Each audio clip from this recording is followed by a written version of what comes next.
Hi, are you an author in the middle of self-publishing your next book? Somewhere along the process, you've probably heard about creating an audiobook. You've been encouraged to make an audiobook. You know friends who've made the investment in creating an audiobook, but you can't bring yourself to get started because getting into the technical weeds just seems too daunting. But what if we could take that all away? What if we could remove 90% of the technical barriers, so all you would have to do is show up to the microphone and record? Or maybe you don't want to record your own audiobook. That's totally fine too. We have an experienced team of professional narrators that would love to audition for your audiobook. Our Done For You service guarantees that you will have a professionally produced audiobook ready for commercial release. If you're ready to get started today, please click the link below and schedule a free call. We can't wait to hear from you and to get started on your project.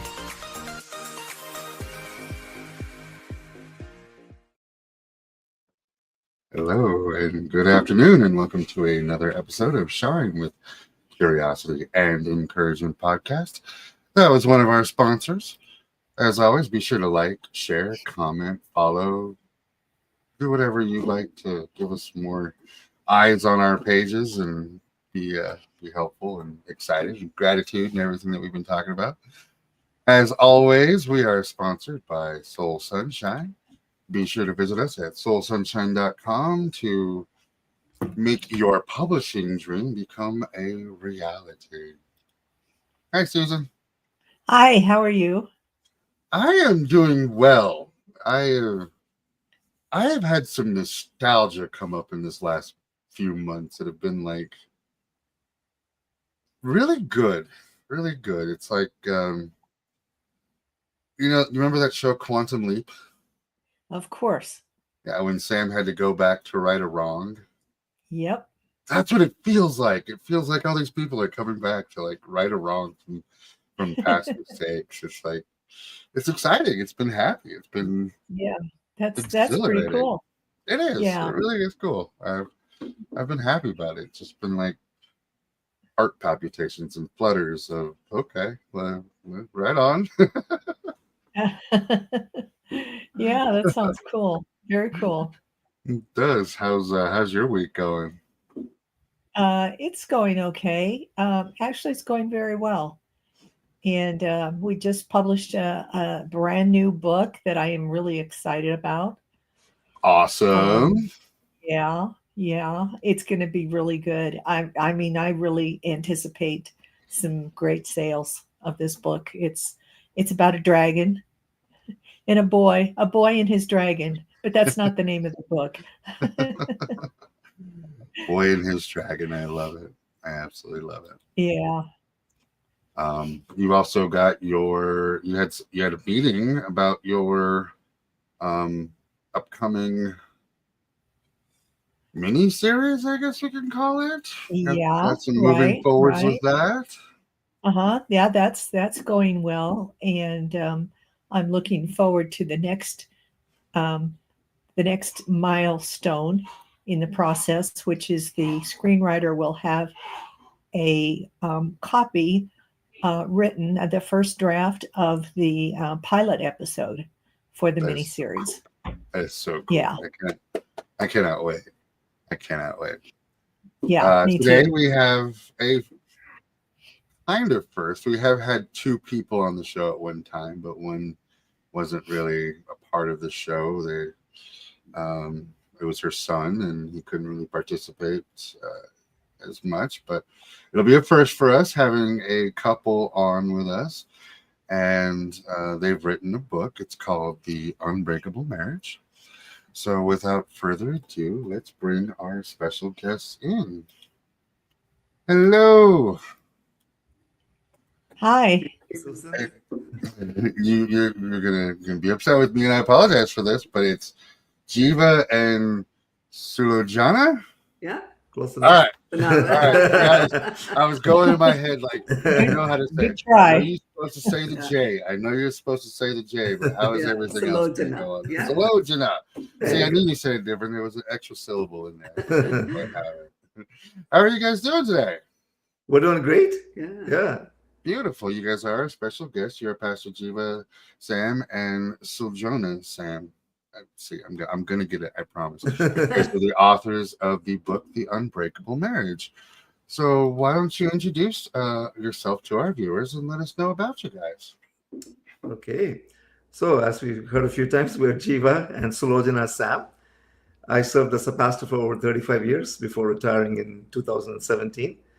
Sulojana and I have been married for over 41 years. Nice. Celebrated our 41st anniversary last August. Nice. Congratulations. Yeah, thank you. Yeah. And we have 3 children. They are all married and 1 grandson, Nice. almost 15 months old. Yeah. Boys or girls?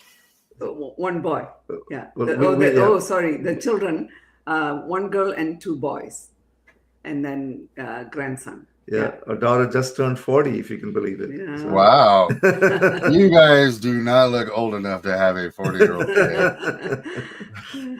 That's awesome. Congratulations. Time Thank you. flies. Yeah.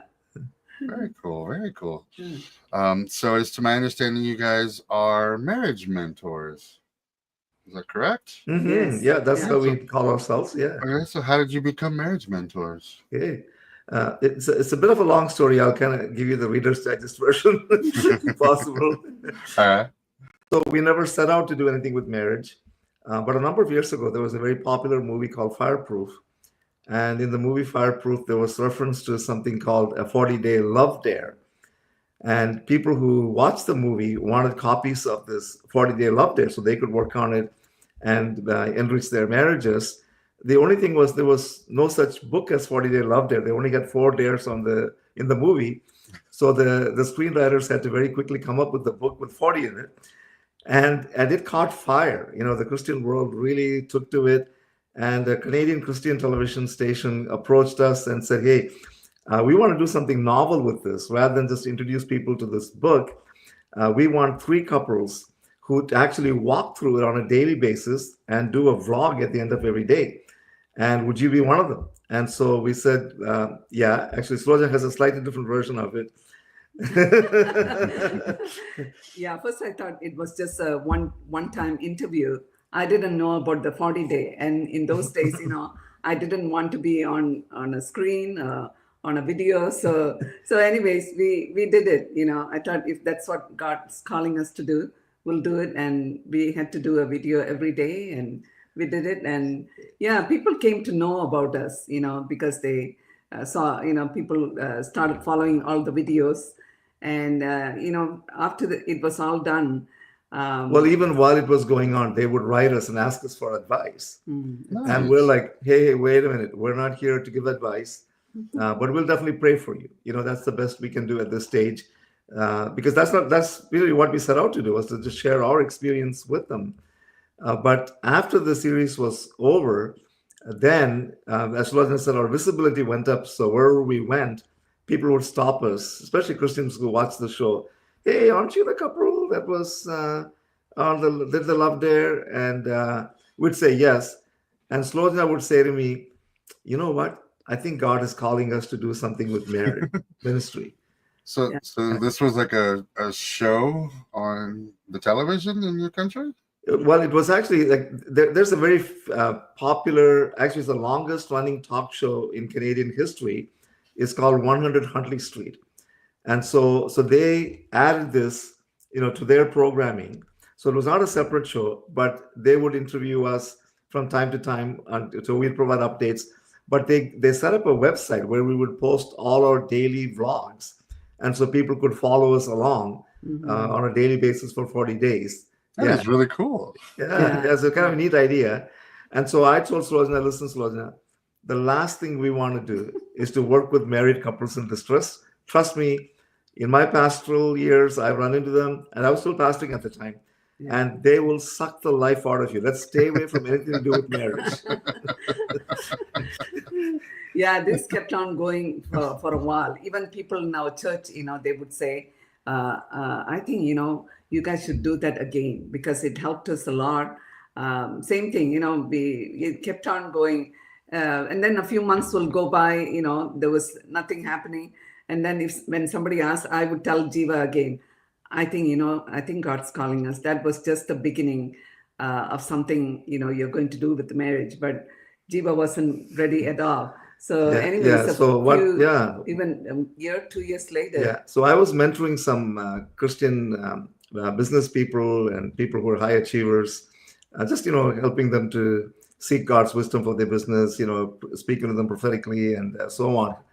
And they were doing really, really well until it seemed like they all hit a plateau. Mm. And so it's like I was puzzled because they were doing all the right things and still not moving forward from glory to glory as they ought to. And so when in my quiet time, I'm just asking, okay, Holy Spirit, what is going on here?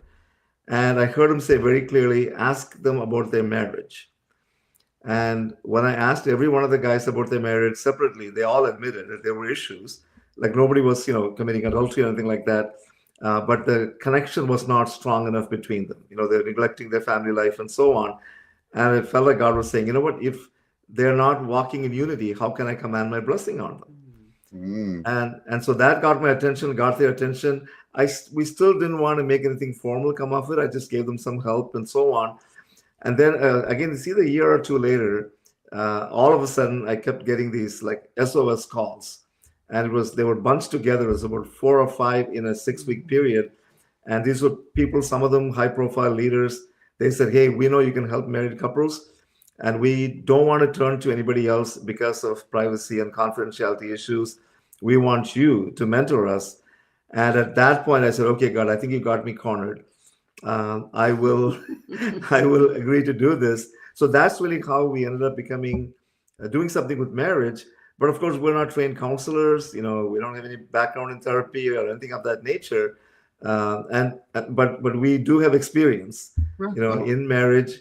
Experience is the greatest teacher. Yeah. And so we thought, okay, we could teach something. And again, we completely relied on God, for the curriculum, if you will. And so we were actually flying from Toronto to Los Angeles to attend an event called Azusa now there. And on the way, somewhere 38,000 feet up in the air, all of a sudden I started getting that download. Oh. And I took out the iPad and just started typing it all out. It didn't all, flow together at that point, but then I shut the iPad out.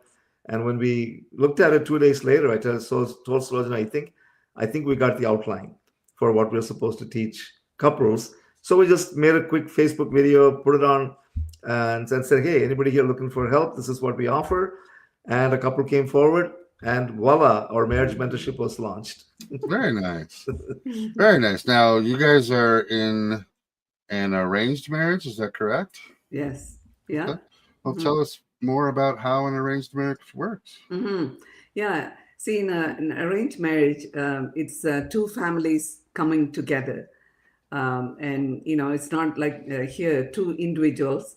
It's really 2 families coming together. So first of all, the parents will get together and talk over about things, like how that's how the parents meet is there can be a marriage broker or friends that know our families. They'll say, "Oh, your son might be a good match for the daughter." So that's how the parents will meet. And also, if it's like in our case, it was a marriage broker. So my dad would say, it's got to be a Christian family because there are Hindus, Muslims in India, where I grew up, and then they'll say things like they even match the education, and also my dad was very strict: no drinking, no smoking, those kind of things. And the family background, they try and match those kind of things up. And then the parents, once they are satisfied, the marriage brokers think, okay, what they are asking this, the son or the daughter will match, or the families will match, and then the parents will meet. And then they talk about things, and there's dowry involved too. So they talk about those kind of things. And when they're happy with everything, then, in lots of cases, even the children don't get to meet. But in our case... Yeah, you trust your parents' judgment. And of course, that's all you know. Yeah. Like even today, I believe, like I'm hazarding a guess that 90% of marriages in India are still arranged. Oh, wow. And yeah, in our day, it was maybe more like 97, 98. Wow. Yeah. And that's all I knew, the arranged marriage. So we just knew that our parents, they would do all Mm. the due diligence and find the right match for us. Mhm. And after that, it was up to us to make the marriage work. So when did you two first get to meet after all the arrangements and everything happened? Is it like at the wedding day you finally meet each other, or do you guys get to meet each other prior to that? No, we actually met about 2 weeks before. Yeah, because Jeeva has been here in Canada for 7 years already, and he came back to India not really to get married. They came Went for on a a holiday. holiday. Yeah, and at that time, Jeeva's parents asked him, should we be looking for a bride for you, or they'll say proposal. Gotcha. And, And so in our case, like I insisted that we needed to Mm. meet and have at least a quick conversation.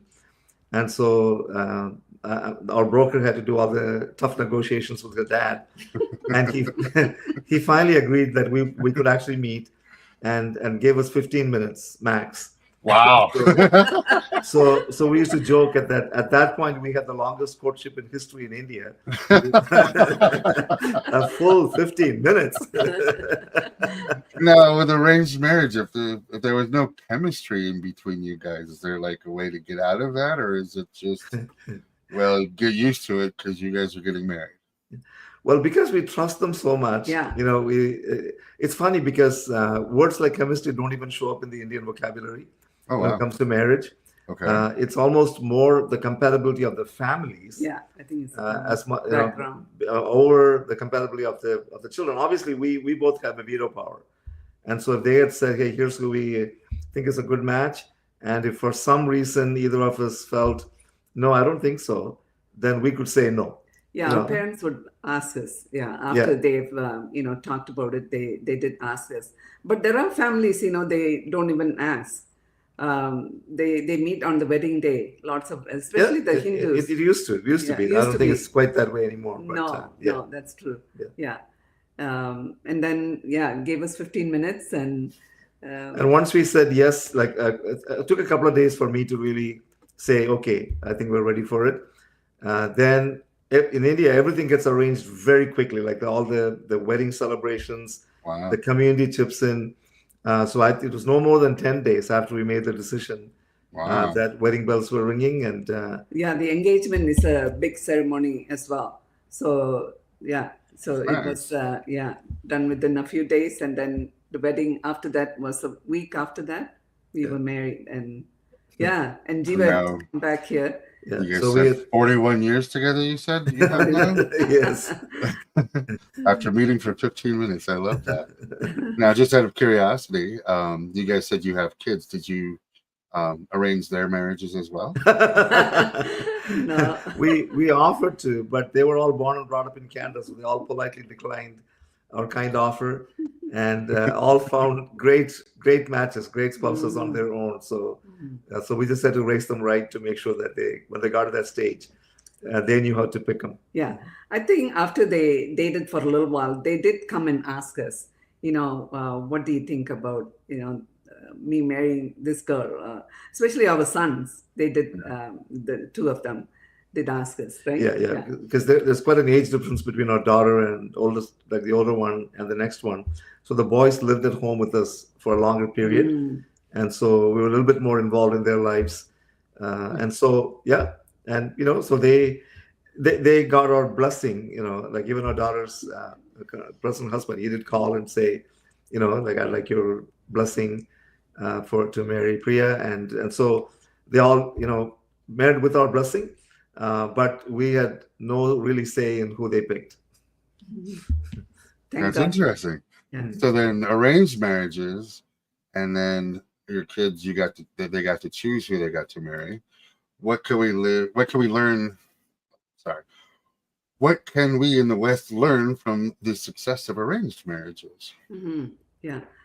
I think one thing, we've been asked this question before. One thing for me is, how the parents are involved.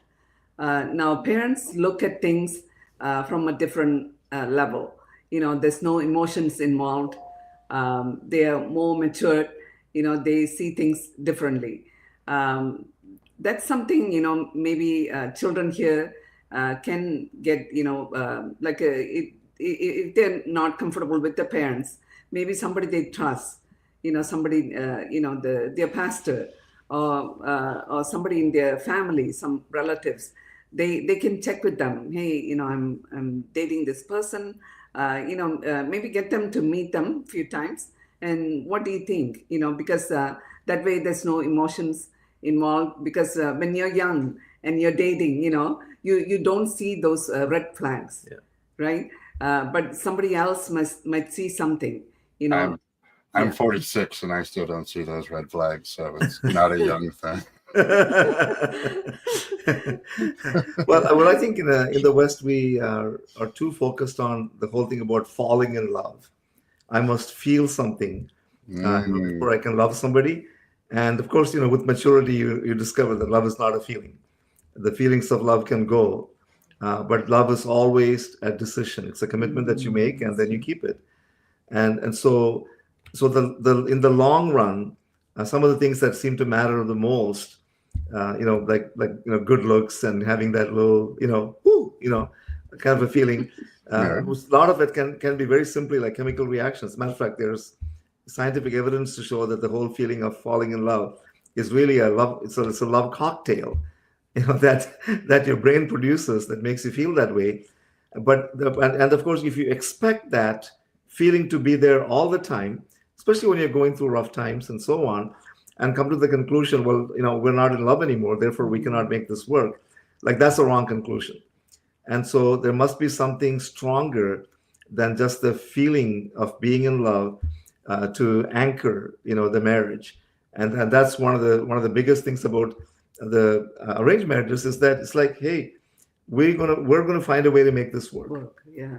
And also remember that if you were living in India, for example, all of our families, extended families, would be very, very close to us. So they take responsibility in making sure that we have that community that we need, that will actually help us to stay together. There's always an uncle or an auntie in the family that you can go to that will give you the right advice. And so to me, that, as Sulojana said, having someone else in your life who can provide you with that guidance, whether it's somebody in the family or not just in the dating period, but even after you are married, rather than try to resolve everything on your own. Like, that's something that I believe people here can learn from arranged marriages. Yeah. I think that boils down to respect, where the community respects your marriage, so they want your marriage to succeed, so they're going to help in that aspect of helping your marriage to succeed. Yes. I think a lot of times here in the West, where we learn is disrespect, and you have people who will talk to people who are married, and then as they talk to them while they're married, then they'll try and win their love for them, and then the married person will then say, oh, I feel what you said, the chemical reaction of the love cocktail go in their brain and say, it's over there where I want to go. So they're going to bar hop from studio to studio until they get that range of emotions, like you said. As somebody, though, who does enjoy sipping from the love cocktail, I suppose, I enjoy that feeling, but I also understand that it's just momentary. There's going to be times that it's going to be difficult, and it's in those times where you really find your marriage and you find your relationship and you work on building and the trust. You trust that you are not doing it alone, that somebody else is there with you, and that you push them up and then they push you up, and you both lift up together rather than one person up here and one person down here. So I appreciate exactly what you're saying. That is very cool. You need to market that. Another thing it seems like that happens in situations like that is you begin to feel safe in your marriage, which a lot of times here in the West, because the emphasis is so much on, continuing to feel the feelings, sometimes you don't quite feel safe. And, you feel like things could turn on a dime, and that just makes it worse. Yeah. So I think, knowing that that other person is committed and is planning to stay with you forever, and that's, just the commitment that was made, can help a person,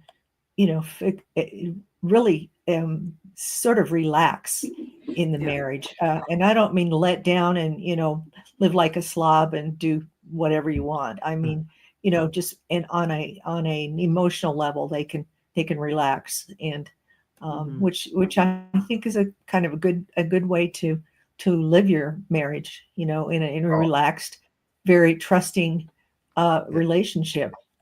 Absolutely, 100% agree. If you are happy with your marriage and it's not something that you have to worry about, then that is one less stress in your life. That I'm over here, okay, they raised the rent this month, so we need to figure out how we're going to work a little bit more.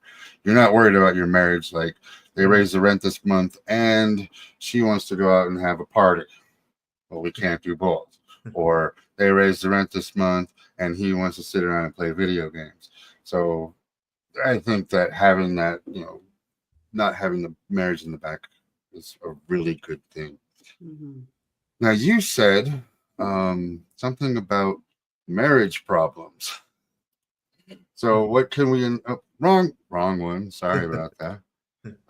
What do you say that or why do you say that there are no such thing as marriage problems? Okay. And so this comes out of our experience of mentoring couples. When couples come to us, they're always focusing on problems that were created in their marriage. So, like he's been doing this for such a long time. She has not been doing this. Like they try to pin the blame on each other. And so it's like all the problems got started after we got married. And one of the revelations that God gave us, which is one of the foundational principles in our marriage mentorship, is that you do not focus on the problems, within your marriage before you address the problems you brought into the marriage. So it's a little bit like the baggage that you bring, when you come in, because all of us, no matter how old or young we are when we get married, we, are the sum of all our experiences. We are the sum of all of our beliefs, the belief system that were instilled in us, by our parents, by our church, by our cultural background, whatever. And so we bring them all in here. And unfortunately, sometimes, this is one of the discoveries that happened to us when we started mentoring couples, is how many people have gone through like sometimes unspeakable trauma, in their childhood. Like no child should have, experienced any of that. And it's not the trauma or the hurt, because I think, everybody will get hurt at some stage or the other. But when you come into the marriage with those hurts unhealed, and so you're still smarting from those wounds, then your spouse can say something innocuous or do something that they have no malicious intent, and you will read something, like big into it and blow up. And it had nothing to do with your spouse. It probably had to do with something that happened, with your parent or with a sibling or something like that. And so our philosophy is that let's first of all help you address the problems that you brought into the marriage, who you are, and get you healed up and cleaned up. And when both of you now relate to each other from a place of healing, you'll treat each other very differently than when you relate to each other from a place of hurt, because the axiom is hurt people hurt people. Exactly. Yeah. So that's why we say there are really no such thing as marriage problems. But if you two people with their own problems coupled together in a marriage will give birth to what they would label as marriage problems. I don't know. I got stinky feet, and that seems to have been a problem in the past. So that could technically be considered a marriage problem. But I like that. I mean, so many times, so many people get into relationships and they haven't fully healed from their previous relationship. Yes. Yeah. So people who have open wounds are bleeding on the next person, and it's not the next person's fault. Yeah. No. One thing that we have to remember is communication is key in every single relationship. I don't care if it's a marriage, a business partnership, or just a friendship. You have to be able to communicate. You have to be able to say what you're feeling. Yeah. And I think going back to what you were saying about emotions, a lot of people don't accept their emotions. A lot of people will say, for instance, I don't like this. And rather than saying, well, let me try and change that, it's comeback of, well, I don't care if you don't like it. So they don't have that emotional investment of anything into it where they can just say, okay, well, what don't you like about it? Maybe it's not this actual thing that they don't like. Maybe if it's a food, for instance, they don't like a particular spice that's in it. And if the next time you cook it, you don't put that spice into it, then they like it even more. And so you solved one problem right there by not having cilantro in your tacos. Thank you. And Stephen, I just want to add one more thing about that, because communication, you hit on something very, very powerful there. It's communicating with transparency. And that's what we're talking about here when we talk about the problems we bring into the marriage. Because when you're transparent with your spouse, about some of the things that you have experienced, sometimes, people don't do that because they're like, oh, if I bring that out, then maybe, he won't like me. Maybe, this marriage is not going to happen. Yeah. Instead, it's like, no, when you become vulnerable with each other to that point, your partner will actually admire you more. And there's a switch that flips that says, how can I now help my partner heal from this? And how can I treat them, more gingerly, simply because they have experienced this before? But how can I make sure that this doesn't keep on triggering them? And so that communicating with transparency is a huge, huge, plus, rather than where it can sometimes be perceived, as a serious minus. There you go. That needs to be a clip shared to every marriage group out there, man. That is absolutely beautifully said. Thank you for sharing that. I want to read your book now.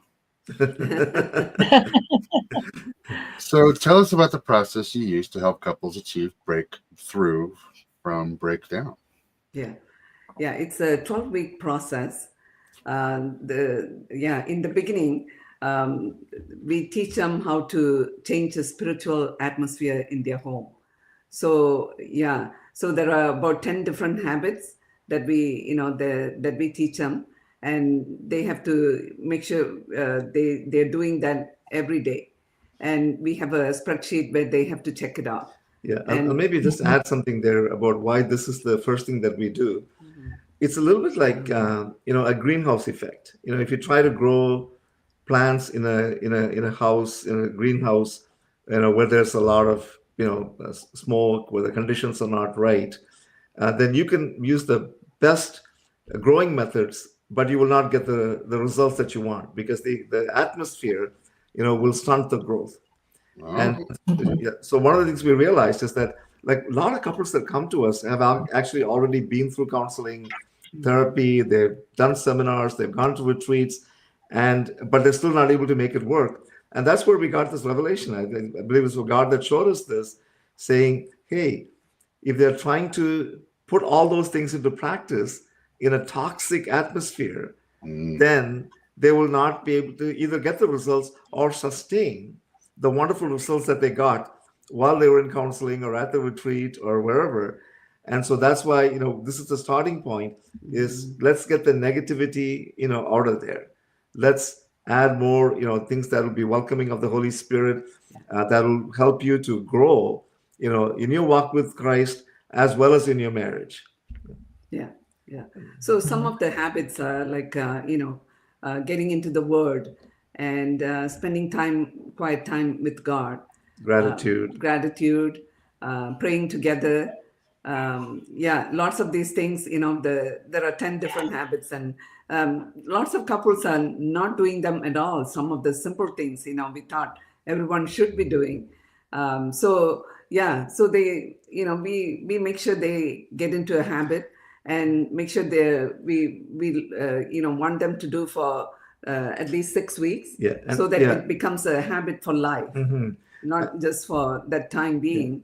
Yeah. And the next step of the process is, to us, is often the key, which actually goes back to what we said about the marriage problems, because now we help them to go through and really identify what are the obstacles that are keeping us, from communicating, from enjoying each other, like all those things. And so we call them like really removing spiritual blockages. So once, and this is an intensive process, it is something that we help the couples do on their own, but we've discovered that often is not enough. Yeah. So that's when we send them to, the therapy, other sort of extra help that they need. Inner healing. Inner healing. Yeah. Inner healing is a big thing. It's a must. All the couples that come to us. Yeah. It's a must. That's why, lots of them get their breakthrough once they get through the inner healing. And, lots of forgiveness prayers goes with that. Because, they come with so much unforgiveness. That is a big part of this inner healing process. Yeah. And once we get them cleaned up, and at that point where there's nothing hindering them really, then we teach them how to communicate properly. Because if we did not do this first, then they can learn great communication processes. But after a while, this old stuff, the old demons will start popping their ugly head, and it'll sabotage everything. And so now we can teach about communication. We teach them like patterns, proven patterns that will help them resolve conflict, every time. And from there, we can move on to like some of the issues that couples are dealing with, which is not having enough time for each other. So how do you make time for each other? There's a lot of arguments and conflicts happening around money. And so it's like, so how do you put some parameters in place? How do you put some patterns in place so that like whether you have lots of money or little money, it doesn't matter. They still have conflicts. And it's because they have not really set up a plan of to handle financial decisions, which again goes back to what you said, Stephen. It's about communication. And so once they communicate well or learn how to communicate well, establish some good habits, set a budget together, and then monitor it together and make adjustments as they go along. And of course, common account. Also like a joint account. Lots of couples, there are still they have their own account, so they don't know what the other person is making, where the money is going. Lack of transparency. Lack of transparency will always lead to issues. And of course, like a lot of couples come to us with sexual dysfunction. Like we've had couples come, they don't even want to, they don't want to sit close to each other. We put them across the table or even on a Zoom. They maintain the distance. They're in different rooms, Zooms. Of course, they don't want to touch each other, let alone, have sex with each other. And so it's like, so we need to help them. And what happens is often by the time you remove all the blockages and create this new atmosphere, then, we can look at them and we'll smirk at each other and say, I think they're having sex again. That comes a little easier, once they've gone through all the other process. It comes naturally. But even in the sexual area, like today, there's all sorts of issues that maybe previous generations didn't have to deal with. For example, pornography. And so people get exposed to pornography at a much younger age and bring into a marriage unrealistic expectations, about sexual performance and so on. So we help them address that. And the last thing that we do, which is again very important, is setting proper boundaries. Because unfortunately, people realize they haven't set boundaries when they are broken. And sometimes it's a little I wouldn't say it's never too late to completely fix them, but the damage can often be awful. And it could have been avoided had they just had one civil conversation along the way about what are some boundaries that we're going to set and observe and enforce in our marriage. Absolutely agree with that. Setting boundaries. Yeah. But when you set your boundaries, don't keep moving the boundaries. If you set it here and they go, well, I'm going to push it here. That's true. And you're like, okay, that's fine. No, it's like, here's my boundary. You cross it. Peace out. You're gone. You can have a chance to make up and things like that. But I also think that it takes two people. If one person is trying their hardest to fix everything and the other person's like, I'm going to go find the grass greener over here. And the person over here is watering the grass, and even though it's brown right now, all of a sudden it's going to be green in a matter of a few months. The person that went to go look for other green grass is just moving from lawn to lawn to lawn to lawn. And I think, especially nowadays with social media, there is a tension that comes with posting a picture, posting a sad story, posting a victimhood mentality, posting something that gets attention. Yeah. And they will get that attention. And that, I guess that would be the first ingredient of the love cocktail, is attention. And the more attention that is poured into it, the more that people will start to do it. And then that marriage will start to break apart because of going otherwise. Now, do you guys know a Benjamin Verberg? No. They're watching right now, and it sounds like such a needed and wonderful ministry. So, looks like you gained a fan out there on a Benjamin Verberg who's watching. Thank you, this Benjamin. right now. We'd love to Hi, connect. Benjamin. Be sure to follow us, and after the show, we'll give the information so you can reach out with them and carry on your journey into future on there. Yeah, enjoying this I know conversation. Benjamin is one of our Soul Sunshine authors. Awesome. So I'm Benjamin. happy to have him watching. My bad. I should have known that. Well, not necessarily. Yeah. All right. So let's see. How are you able to help couples achieve their breakthrough in such a short amount of period of 12 weeks? And you said 12 weeks. But before I do that, I did also want to touch back onto our New Year's resolution this year was gratitude. We didn't want to, and we didn't really say it as a resolution. It was just we wanted to have more gratitude. And I think that is a big thing right now, that people are not thankful for just the little things anymore. We're so plastered in social media where somebody has millions of dollars and they're doing these big things, and they're not people that we had in the past of like a movie star that had a certain persona or a certain look. And it's like these are regular looking people that give the idea that a normal, regular, everyday person can make these millions of dollars and do all these things. And because they're not there yet, they don't have that gratitude of, you know what, I've got 10 people who follow me on a regular basis, and they come into every podcast and they talk, and it helps their lives out. So I'm thankful for that, as opposed to I've got 5 million people and I'm only getting conversations from 10 of them. I mean, big difference on there. Yeah. So I appreciate that you said gratitude. That's our word of the year. So 12 weeks. How do you get a breakthrough? Yeah. So Sulojana hinted at one of them earlier on when she talked about the habits that really create that a conducive spiritual atmosphere.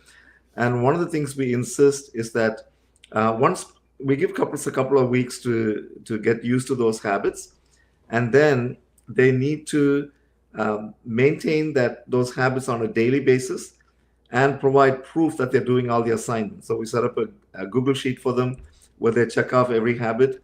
Every day they must do that for 63 days consecutively in order to qualify for the guarantee that we offer them.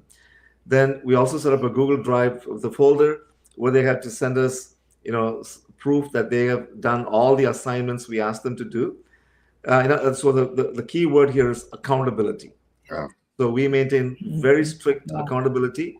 And when couples maintain that strict accountability with us, and I have to admit to you that I don't think there's any couple that has done it 100% for 63 days in a row.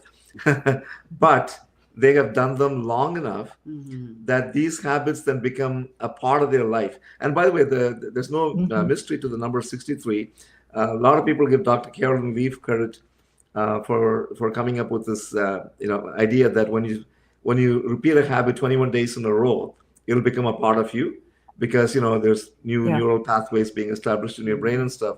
Well, what she actually says is that's just the beginning. When you repeat that 21-day cycle 2 more times, so 3 21-day cycles, 63 days, then that is actually going to become a part of you. And if you don't do that habit after that, you'll feel like something is missing in my life. And so that's what we want couples to do for the short time that they spend with us, that they get to the point where, writing something in the gratitude journal every day, like that's a habit. You can't get past that. If you don't pray together, we feel like we missed something, and because we want them to practice these habits for the rest of their lives. And so what the other thing that we do, Stephen, is even though the 12 weeks is intensive, meeting with us on a weekly basis, midweek checkups, and so on, we have another 12-week period, another 3-month period where they're still in the mentorship. We meet with them on a monthly basis. And one of the things we always ask when we meet with them is, how are you doing with the daily habits? And so because the threat of that question hangs over them, then they're more likely to keep on practicing them, which is actually the best thing they can do for themselves. But because, they're paying for their mentorship, then that's also the best way to get the bang for their buck. Yeah, the other thing I feel like, what helps them a lot, like we talked about quite a bit, is the inner healing. The inner healing probably is one of the unique thing that we do in our mentorship, where we make sure they go and get the healing that they need from all the trauma, the abuse, everything going back to childhood. And that's why, they are able to get the breakthrough in a short time. And after, they go through the inner healing, they are ready to learn those new things that we talked about also, with regards to their finances or communication, and those kind of things, setting boundaries. So these are some of the, major things that help them get the breakthrough in a short 12-week period. Yeah. Absolutely. Absolutely. And being in therapy now for almost 2 years, I've discovered things about myself that I didn't like about who I was previously, and things that I had to accept of who I was. And I never had any red flags before, and like I said, and I never set any boundaries, and I just let people walk all over me because I always wanted to keep them happy. I always wanted to say yes and yes and yes, and as long as they're happy, then I'm happy. And a lot of the cliches that you hear from marriages and things like that, and I really thought that's what it was supposed to be. My next question on that one is, and I don't have this one to put up on there, is that when you send somebody off to go heal their traumas from the past, that takes time as well. I mean, it's not just going to happen overnight. It's not going to happen within 5 sessions. That's a process that has to go through. Yes. While they're going through that process, are you working with both of them so that way the marriage can heal as well? It actually varies from couple to couple. There are couples that we have said to them, guys, let's not meet for the next few weeks. Focus, on the therapy, on the inner healing mechanism, because like you're just you're at a point where not even able to do the things that you want to do. And that's usually a sign that there's something not quite right inside of you. And so sometimes we've had them take a break and then come back. Not for too long. No, but we still maintain communication with them. Even when we give them those few weeks of a break from our process, we still communicate with them on a weekly basis. And, we try to meet with them, at least once a week, even when they're going through it, but maybe for a shorter period of time. Do some check-ins, give us some updates on what's been happening with this healing process they're going through. What are some things that have been unearthed? And also to make sure they're communicating those things with each other. Because part of the process is they're doing them separately. And so it's like, hey, tell your husband, what you discovered in the last one. Oh, wow, really? I didn't know that you had gone through that, like that type of thing. But during that time, we don't give them any new homework to do. This way they can just focus on that therapy or the inner healing. And then when they come back, we'll kind of continue. That's awesome. Yeah. Now, just out of curiosity, since we are starting with curiosity and encouragement, have you had a couple where you're just like, man, those two are not going to make it at all? Y'all are better breaking up. We have never said that to a couple. Oh, okay. Yeah, because we believe that with the power of God. As a matter of fact, one of our couples actually said this very well. She said, if God could bring a dead man back to life, then he can resurrect any marriage. And Oh, wow. Yeah. yeah, and so we so that's not false hope. That is a very real promise. And the factor that actually makes it happen or not is the couple's determination, to Yeah. work through it. Exactly. So one of the Both of them yeah have to be. yeah. So sometimes we have to give people a little perspective. Like not that long ago, I was talking to a couple where he's just around 40 and she's a few years younger, and they're getting this point of wondering, like, did we make the right decision to get married and so on, and maybe we should start anew. Like that kind of thought process is beginning to crop up. And so I said to him, listen, you guys are still under 40. So according to like statistics, you both have at least about 40 to 45 years of life. Your lifespan is going to be another 40, 45 years. So what if you take 2 years to work through all the stuff that you're going through, get cleaned up, you're going to become way better people than you were before. You're still going to have about 40 years of a great marriage together. And so don't come to the wrong conclusions based on what you're going through right now, because with time, like, so let's say you do decide to go your separate ways, you're going to get back you're looking for the cocktail again. You're starting the process all over again. And if you go in there without all this healing, you're going to inflict the same pain on somebody else. Yeah. So the perspective of time, take a year, take 2 years right now, get everything taken care of, and then enjoy each other together, grow old together, rather than, go apart right now. That's definitely the goal.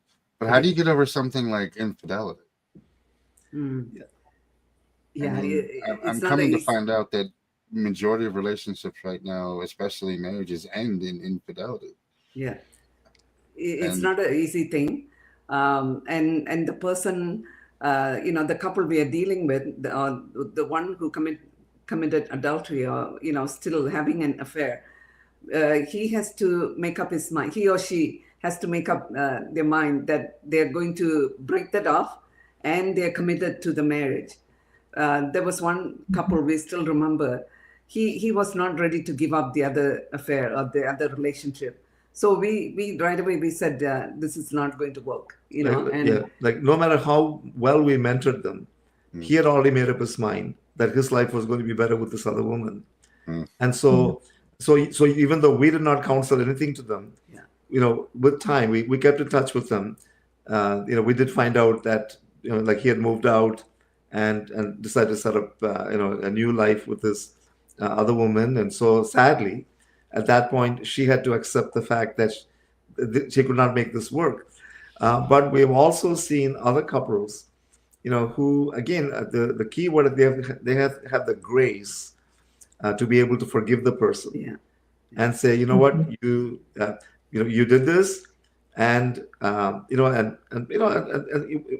like we always say, what, you can never completely pin the blame on one person.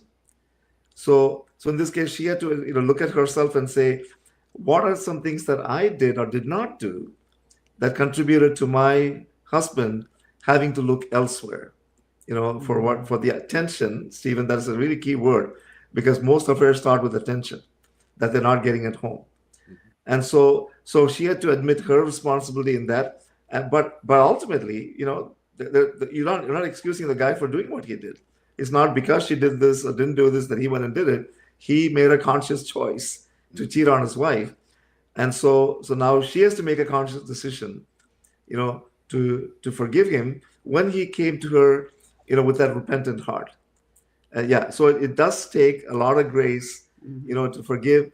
And then, you have to get your own healing, because you've been inflicted a huge wound on your soul. Absolutely. Yeah. Absolutely. Now, answering your previous question, Stephen, have you had anybody that you had to tell them this relationship is not going to work? Like Jeeva said, we haven't done that, but we have I think two couples that we remember. One of them, one person wasn't doing all the homework. Every week there was an excuse. I had other homework from school, and he was going to. This person was going to school. Anyways, we said, I think it was 3 weeks, 4 weeks. We said, if you're not doing the homework, this is not going to work. So we had to kind of stop that mentorship. Yeah. The other one I couldn't. Yeah, quite that's remember. okay. Yeah. But there have been times when we've told people, you know what, this mentorship is not going to produce the results that you are seeking because you're not willing to do what it takes to produce those results. Yeah. Yeah. And so rather than continue and then one day bad mouthing us and saying, well, we worked with the SAMs, but we didn't get our breakthrough. Right. Well, let's not even get to that point. Yeah. and let's just let you exit gracefully. Yeah. I agree. What you were saying about accountability. So responsibility and accountability are a pie, and you're each responsible for half that pie. Yeah. So when it happens, you have just as much accountability and responsibility towards whatever goes on in there on both sides. And I think a lot of people tend to forget about that. There's a lot of people out there who get cheated on and then don't see that maybe if I would have listened more or been more attentive or been available more, things like that. And guys especially, I if you're listening out there, guys, listen, and don't just listen to whatever. Listen, they will tell you what they want, what they want to hear, what they're feeling, and you have to accept that. And emotions are things that we all feel. We all feel emotions, and 9 times out of 10 people take those emotions and they don't allow themselves to feel it. Yeah. Fantastic conversation, guys. I really love you guys on this. Yeah. Thank you for this. Listening is another important skill in a marriage. We teach it as well. Yeah. Listening. Yeah. Very important. You're not looking at your phone, thinking about other things when your spouse is talking. Yeah. You have to give that full attention. She's talking about the things I used to do. Well, we all know in America, the longest 12 hours there ever was that 12-hour ban on TikTok where husband and wives had to talk to each other for a little bit. Before we go, like I said, in our new year, rather than doing resolutions, we do gratitude. So I'd like to ask, what do you have gratitude for? Well, we have gratitude for each other, obviously. Oh, yeah. Yeah. Good answer. Yeah, one of the things that we learned to appreciate is what I would call the intangibles. It's the things that we all take for granted. And so that's why in our process, everybody has to do a gratitude journal every day when they work with us and keep it going. And we do our very best to do that. And there are times when we will tell each other, even at the end of the day, what we're grateful for each other. Yeah. We make it a point, that we let each other know. The other thing we are thankful for is, there are two things came to me. One is Holy Spirit is there. I'm so thankful that, He's there to help us, especially, with our marriage mentorship. Couples come with so many issues that we haven't, dealt with in our marriage. And, so without the help of the Holy Spirit, He has the solution to all our problems. So I'm so grateful, for the Holy Spirit guiding us so far. And the other thing is we're thankful for our children, their spouses, and the grandchild that God has blessed us with. Yeah, we're grateful. Yeah. Amen. Before we go, is there anything that you would share with our viewers about how they can get in contact with you, find out more about your books, and get educated on any upcoming releases? So the best place for people to find more about us is our website. We are the SAMs from Canada, so our website is thesams.ca. And there you have information about our book, about our e-course, about how to connect with us. We have our calendar there. You can just book a free consultation with us, and then we'll help you decide if you're a good match for us, and you'll help us discern if you're a good match for us as well. Nice. Very nice. And that is listed on in the description of this episode. So anybody watching, just go to the description. You can click right on that. It'll take you right to their website. Well, thank you. Thank you. This has been needed for me. I'm going to say it was a bit personal on my aspect of things, having recently gone through a divorce and feeling the way I've been feeling. It's nice to hear that there are good things out there. Not be so bitter towards marriage, for lack of a better term. So I like what you guys had to say, and I want to read you guys' book. I think that a lot of people can learn from it and heal. Remember that out there, viewers. You got to heal yourself. So, Jeeva, you said it best: hurt people, and right. Heal yourself first, and then you can be there for your spouse, your significant other, and all your friends and everything like that. So. Thank you for coming on Shine with Curiosity and Encouragement podcast today. I'm going to move you guys over to the lobby so we can wrap up the show, and I'll bring you on and we'll talk a little bit more afterwards. Great. Thank you very much. Yeah, thanks. You're certainly very welcome. It was a pleasure meeting you guys.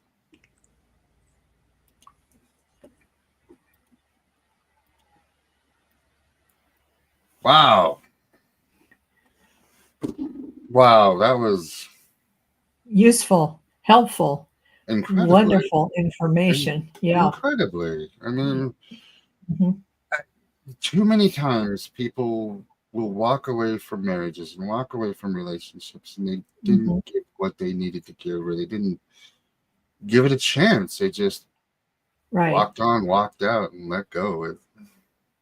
That's very, true. Very, very healing. So I'm glad to have them on today.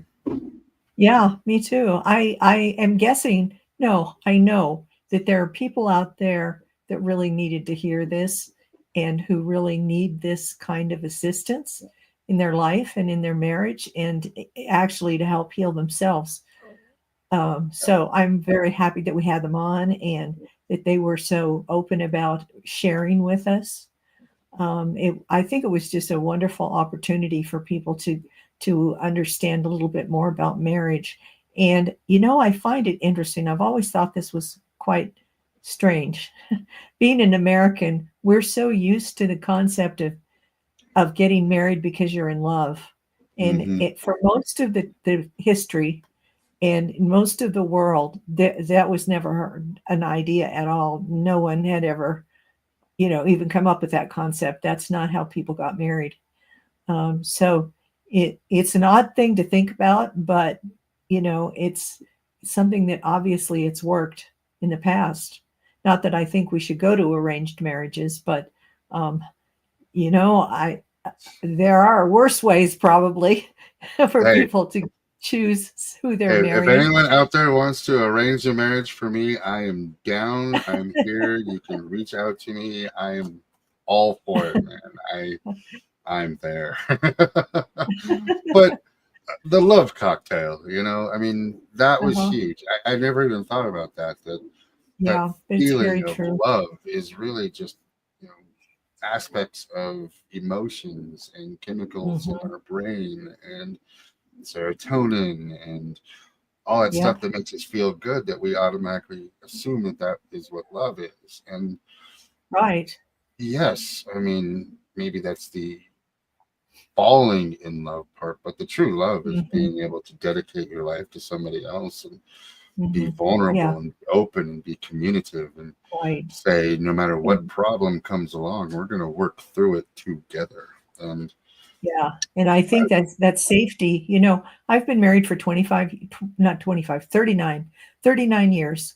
And, just knowing that we're there for each other is really something that's very valuable to me. And I think it is to my husband as well. Because we know we can depend on each other. We know that we've been together for so many years and there are so many things that we share. and Right. shared experiences, and that just bonds you after a while, and All right. if you allow it to, and if you move in that direction. So I encourage people to hang in there. Absolutely. It's the idiosyncrasies that you will miss. It's those little mannerisms, those little sayings, those little things that you do Yes, that only you and your partner know about. Those are the things that right. are worth living Your for. little secret jokes and Exactly. things like that. Yeah. Exactly. Exactly. I love those. Yes. All right. Well, we've gone 5 minutes over. We don't do that very often. So right on. No. Thank you for watching Shine with Curiosity and Encouragement podcast and spending your Sunday evening with us. Be sure to check us out next week for another episode of Shine with Curiosity and Encouragement, where we have another great guest. And we have another couple next week. So something we've never done before. We get to do back to back. This will be fun. But have an awesome week, everybody. Stay safe out there. If you are in the cold front, stay warm, and we will see you guys next Sunday. Have a good night. Hi, are you an author in the middle? Whoops, wrong one. My bad. Ever dreamed of seeing your name on the cover of a book? As a book publisher, we understand the challenges of self-publishing. If you're lost in the process, wondering about illustrators, book coaches, or formatting issues, worry not. At Soul Sunshine, we're here to guide you. Let's turn your dream into reality. Contact us to get started.